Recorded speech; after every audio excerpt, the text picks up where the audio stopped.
Hello students, today we are going to start with the topic of Archaebacteria and Eubacteria. First we are going to do its difference table and then we are going to do the details of Archaebacteria. So let's start the topic. तो अगर हम इसके difference table को देखें, this word आर्के means ancient. तो आर्केबैक्टीरिया जो है ये ओल्डेस्ट लिविंग ऑर्गेनिजम्स में से है and it is one of the most ancient और oldest living organism. And eubacteria is also considered as true bacteria. हम आर्केबैक्टीरिया को एक ट्रू लिविंग या ट्रू एक बैक्टीरिया नहीं मानते हैं. इसका रीजन है क्योंकि ये बहुत हार्श हैबिटेट्स में मिलता है जहां पर किसी भी और लिविंग ऑर्गेनिज्म का सरवाइव करना ऑलमोस्ट नामुमकिन है. जैसे कि in the very low temperature of -15 और 20 degree Celsius to the high temperatures like 100 to 110 degree Celsius. जिस टेम्परेचर पे और लिविंग ऑर्गेनिजम्स की डेथ हो जाती है वहां भी आर्केबैक्टीरिया इजीली सरवाइव कर लेता है. इसीलिए हम इसको ट्रू बैक्टीरिया नहीं मानते क्योंकि ट्रू बैक्टीरिया किसी भी इतने हार्श इन्वायरमेंट में नहीं रह सकता है. So we consider eubacteria as true bacteria. The next point is it is found in extreme habitats and it is found on almost all the parts of the earth. Next, Archaebacteria is simple in organization. जो Archaebacteria का cell structure है, it is very simple. Whereas Eubacteria is having little bit complex structure as compared to Archaebacteria. The next is its general shapes are sphere, that is almost round. Next, rod, like a stick on plate or spiral shaped, whereas Eubacteria is having round or rod or comma, or we can say it is having rod like shape. And the next one is having cell wall is of variety of types. The different type of Archaebacteria is having different types of cell wall, whereas in Eubacteria the cell wall is made up of peptidoglycan, and peptidoglycan is either absent or pseudopeptidoglycan is found in Archaebacteria.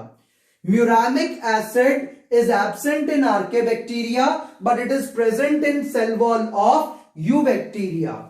The next is it has three types: methanogen, halophiles and thermoacidophiles.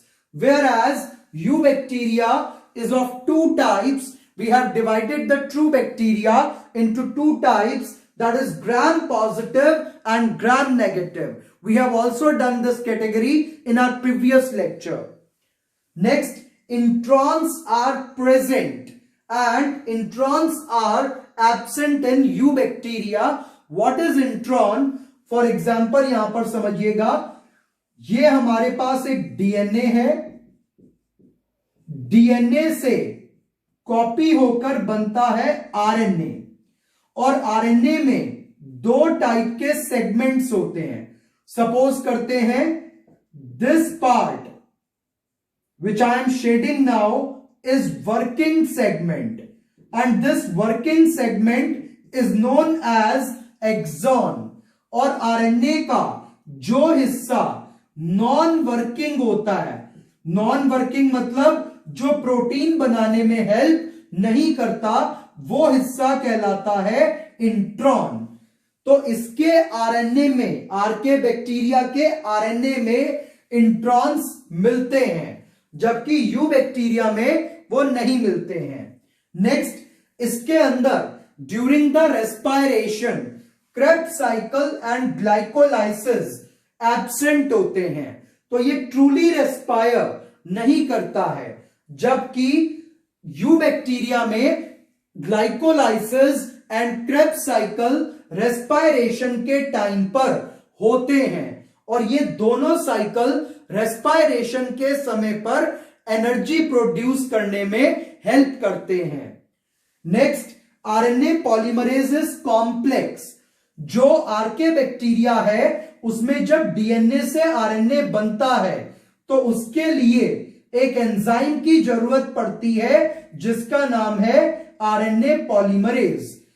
ये enzyme जो DNA से RNA बनवाता है वो enzyme क्या कहलाता है? RNA polymerase. और ये एंजाइम काफी कॉम्प्लेक्स सब यूनिट से बनता है in case of archaebacteria, whereas in case of eubacteria this enzyme which makes RNA is of simple type. Next, membrane lipids are branched. इसकी जो सेल वॉल है या सेल मेम्ब्रेन है उसमें जो लिपिड्स लगे हैं, जो फैट्स लगे हैं, they are in form of branched chains, whereas in case of eubacteria they are in form of straight chains. And now we have to do their examples.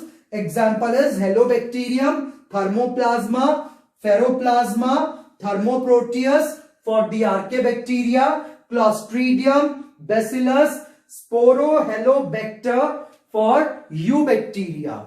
And you can also learn the different type of examples, and this question is important for 2 marks for your school examination, that is difference between Archaebacteria and Eubacteria. तो Archaebacteria ancient है और simple है, Eubacteria true bacteria है and it is little bit complex. Archaebacteria basically harsh habitats में मिलता है और Eubacteria अर्थ के ऑलमोस्ट एवरी पार्ट पर मिलता है, so it is cosmopolitan in nature. Next, इसकी जो शेप है वो स्फेयर रॉड लाइक होती है, ये भी राउंड और रॉड लाइक हो सकता है। नेक्स्ट, इसकी सेल वॉल अलग अलग टाइप की होती है, इसकी पेप्टाइडोग्लाइकन से बनी होती है। आर्केबैक्टीरिया के अंदर म्यूरामिक एसिड एब्सेंट होता है in cell wall, whereas in eubacteria it is present.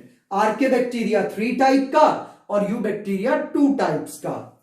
आर्केबैक्टीरिया के आरएनए में इंट्रॉन्स यानी कि नॉन वर्किंग सेगमेंट जो प्रोटीन बनाने में मदद नहीं करते वो प्रेजेंट होते हैं और यूबैक्टीरिया में वो एब्सेंट होते हैं। आर्केबैक्टीरिया में क्रेब्स साइकिल ग्लाइकोलाइसिस नहीं चलता है, यूबैक्टीरिया में चलता है।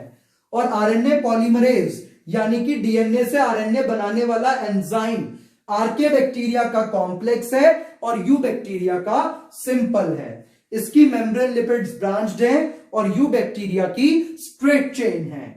और then we have to learn their examples. So this was all about their difference and now we are going to do the archaebacteria in detail. So students, let's discuss the Archaebacteria in detail. Archaebacteria is oldest living fossil. अगर हम देखें तो ये सबसे पुराने living organisms में से एक है which lives in harsh habitats like salt lakes, Dead Sea and volcanic walls etc. तो बहुत हाई टेम्परेचर्स में, बहुत हार्श एनवायरमेंट्स में ये बैक्टीरिया सरवाइव करता है। और इस बैक्टीरिया को हम 3 कैटेगरीज में डिवाइड करते हैं। Number 1 methanogen, number 2 halophiles, number 3 thermoacidophiles. Number 1 methanogen को डिस्कस करते हैं। मीथेनोजन को हम एक और नाम से जानते हैं, that is methanogenic bacteria. And this methanogen bacteria is strictly anaerobic and it is very important for your NEET examination कि कौन से टाइप का बैक्टीरिया strictly anaerobic है। तो answer will be methanogen bacteria and it is found in swampy marshes यानी कि दलदली इलाकों में रहेगा जहां पर बारिश बहुत ज्यादा होती है, and in gut of ruminant animals. जो रूमिनेंट एनिमल्स हैं, ऐसे animals which use to chew their cud, CUD that is cud, जो जुगाली करते हैं, उनके ये रुमेन में मिलता है। What is rumen? It is the first part of stomach. तो जो स्टमक का फर्स्ट पार्ट है that is called as rumen, और उसमें ये बैक्टीरिया रहता है और वहां पर रह करके सेल्यूलोज को डाइजेस्ट कर देता है और मीथेन गैस को प्रोड्यूस करता है। क्योंकि ये बैक्टीरिया मीथेन गैस प्रोड्यूस करता है, इसीलिए इसको हम मीथेनोजेनिक बैक्टीरिया बोलते हैं। और ये एनारोबिक बैक्टीरिया है जो गट ऑफ रूमिनेंट एनिमल्स में इजिली पाया जाता है। Next point is they have 4 genera. इनके अलग अलग 4 जीनस हैं। Number 1 methanobacterium, number 2 methanobacillus, number 3 methanosarcina and number 4 methanococcus. तो 4 जीनस हैं इस बैक्टीरिया के और they are chemosynthetic in nature. With the help of chemicals, they will obtain the energy. So they are chemosynthetic और ये organic matter को decompose करता है. So it also act like a decomposer, and it is a very important point. It acts like a decomposer and it is capable to reduce CO2 and produce the methane gas, and it is also used in biogas production. ये आपकी class 12th में भी आएगा, and this category of bacteria is utmost important for your NEET examination. तो आप इस case में क्या क्या याद रखेंगे कि ये एनारोबिक है, गट ऑफ रूमिनेंट एनिमल और मार्शी एरियाज में मिलता है। ये जो है इसके 4 जेनेरा है and it is chemosynthetic in nature and it is capable to produce the methane gas and it is also found in biogas plants. The next category is halophiles और salt loving bacteria. This salt loving bacteria is also a very unique type of bacteria. See, it is found in saline environments like salt lakes, deep sea volcanic vents where temperature is around 110 degrees Celsius. It is extremely hot temperature where other living creatures are not capable to live, and it harnesses the sun's energy in which light energy is used to produce ATP directly. बहुत important point है, ध्यान से समझिएगा। जो बाकी के living organisms हैं वो with the help of light energy पहले CO2 और लाइट की हेल्प से वो बनाते हैं शुगर्स। तो rest of the living organism with the help of CO2 and light energy and water they use to produce sugars. फिर वो शुगर्स को ब्रेक करते हैं और शुगर्स को ब्रेक करने को ही हम क्या कह देते हैं, रेस्पायरेशन। और उससे क्या मिलती है, energy in form of ATP। तो दुनिया के जो बाकी लिविंग ऑर्गेनिजम्स हैं वो कार्बन डाइऑक्साइड, वाटर और लाइट की मदद से पहले शुगर्स बनाते हैं, शुगर मॉलिक्यूल बनाते हैं, फिर शुगर मॉलिक्यूल को रेस्पायरेशन के जरिए यानी कि ग्लाइकोलाइसिस और क्रेब्स साइकिल के जरिए तोड़ते हैं और तोड़ करके एनर्जी बनाते हैं इन फॉर्म ऑफ ATP। तो दुनिया के बाकी लिविंग ऑर्गेनिजम्स इस मेथड से एनर्जी लेंगे कि पहले CO2, वाटर और लाइट से शुगर बनेगी, फिर शुगर का रेस्पायरेशन करके by glycolysis and Krebs cycle energy बनाई जाएगी।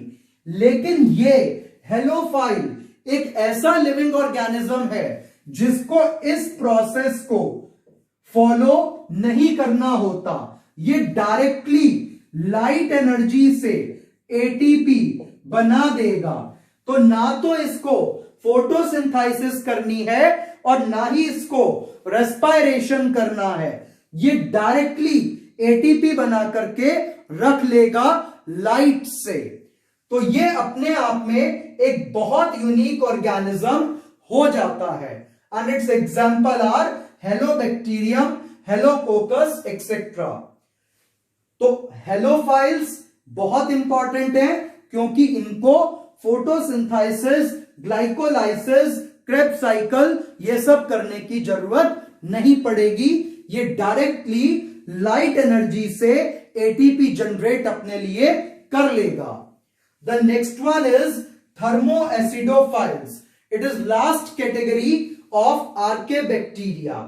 तो thermoacidophiles it lives in hot and acidic conditions.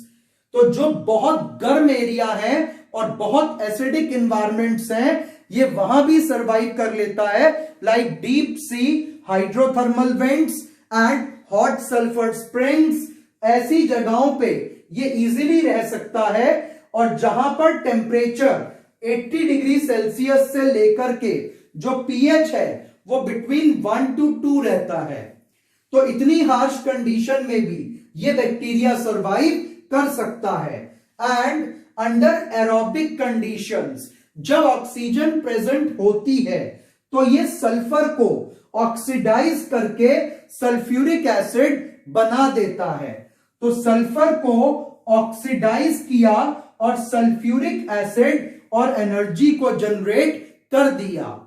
And under anaerobic conditions, जब ऑक्सीजन प्रेजेंट नहीं होती तब ये बैक्टीरिया क्या करता है, ये सल्फर को रिड्यूस करके हाइड्रोजन सल्फाइड जनरेट कर देता है।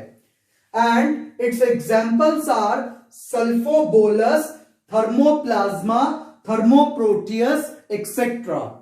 तो अभी हमने 3 कैटेगरी करी आर्के बैक्टीरिया की, और तीनों कैटेगरी नीट के लिए बहुत इंपॉर्टेंट है, और सबसे ज्यादा इंपॉर्टेंट है मीथेनोजन। और जिसमें जो क्वेश्चन आता है वो 2 जगह से आता है, एक इसके एनारोबिक होने से और एक गट ऑफ रूमिनेंट एनिमल वाले पार्ट से। और हेलोफाइल यूनिक क्यों बन जाता है, क्योंकि ये सॉल्टी इन्वायरमेंट में रहता है और ये लाइट एनर्जी से डायरेक्टली एटीपी सिंथेसिस कर सकता है। और थर्मोएसिडोफाइल ये बहुत ही ज्यादा गर्म और एसिडिक कंडीशंस में रहते हैं, और ये ऑक्सीजन की प्रेजेंस में सल्फ्यूरिक एसिड बनाते हैं और एब्सेंस में हाइड्रोजन सल्फाइड बनाते हैं। और अब हम इसके ऊपर कुछ नीट के क्वेश्चंस भी करेंगे। And stay tuned with us for the next lecture on you bacteria. Thank you.